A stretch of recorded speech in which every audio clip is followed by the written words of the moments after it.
Hello, brethren. Welcome to another episode of Bible Q&A. Today we're discussing what will make God accept my offering. One of the mysteries of Genesis is what exactly made God reject Cain's offering. Did he not give good crops? Did he not perform it properly? Did he do it under duress? We don't have an exact answer, but it does make you wonder. Is God accepting my offering? Does he care about my tithes? Is there anything else I can give him? Well, on the Cain matter, Hebrews suggests it was a lack of faith. By faith Abel offered unto God a more excellent sacrifice than Cain, by which he obtained witness that he was righteous, God testifying of his gifts, and by it he being dead yet speaketh. Hebrews chapter 11 verse 4. So Abel had faith, but Cain didn't. Faith is important because God doesn't really need offerings from people who don't believe in him, because he can get all that stuff himself. The psalmist said, I know all the fowls of the mountains, and the wild beasts of the field are mine. If I were hungry, I would not tell thee, for the world is mine, and the fullness thereof. Psalms chapter 50, verses 11 to 12.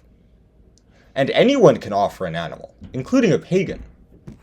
The only thing he can't get himself is willing service, because by definition, if he forced it upon people, it wouldn't be willing anymore. That's why he told the Israelites through Isaiah, Come now, and let us reason together, saith the Lord. Though your sins be as scarlet, they shall be as white as snow. Though they be red like crimson, they shall be as wool. Isaiah chapter 1 verse 18. Belief and reasoning through the scriptures are the only currency God can't simply just magic up. It's also important that a Christian offers something that they actually value. For example, in 2 Samuel chapter 24 verse 24, when Araunah offered to give David the animals to sacrifice to God, David said no, because he couldn't offer free animals to God. He actually had to take from his own property to make an offering. That's also why Solomon made such a spectacular offering in 1 Kings chapter 3 verse 4. 1,000 animals meant something with all the wealth he had. However, you don't have to be rich to give a meaningful offering to God. The poor widow's mites in Luke chapter 21 verse 2 were worth more than the offerings of all the rich people, because they were a higher percentage of her savings than theirs were. And whatever your income is, your offering should of course be reasonable. You shouldn't go into debt to make an offering to God.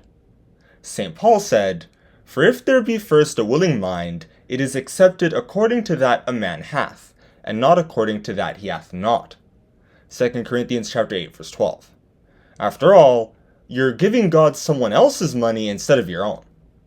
Plus, sometimes you don't even need to offer money to God. Sometimes you can just offer your time.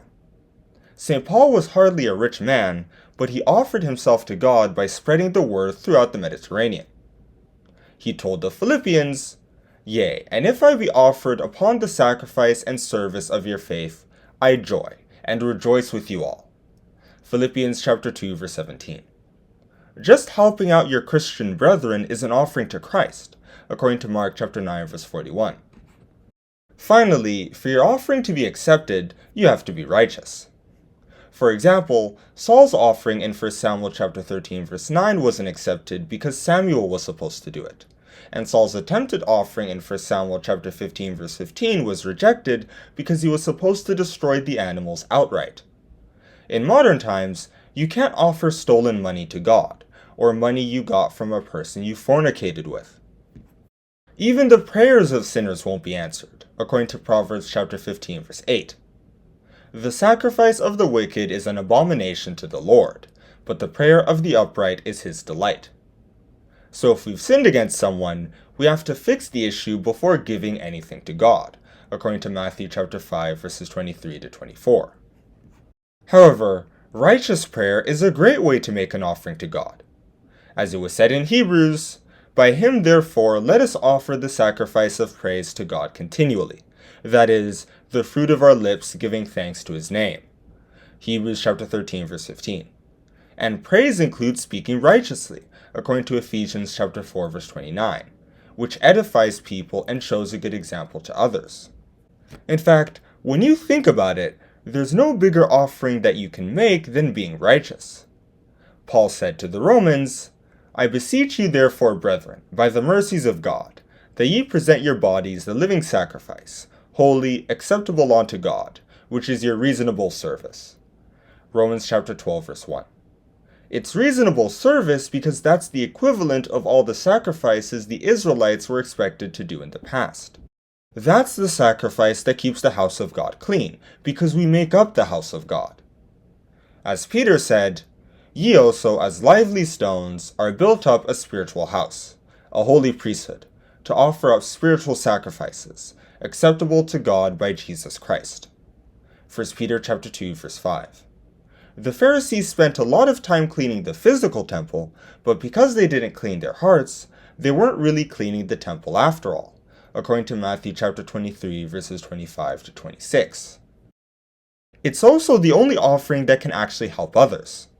When you are righteous, you help others become righteous, and you help them obtain salvation. As Paul said in Romans, love worketh no ill to his neighbor, therefore love is the fulfilling of the law. Romans chapter 13, verse 10. So that's how you love your neighbor, and that's how God can love your offering. And that is where I'm going to stop with this Bible Q&A. What will make God accept my offering? Faith, actually valuing your offering, and being righteous. Go ahead and like and subscribe, everyone!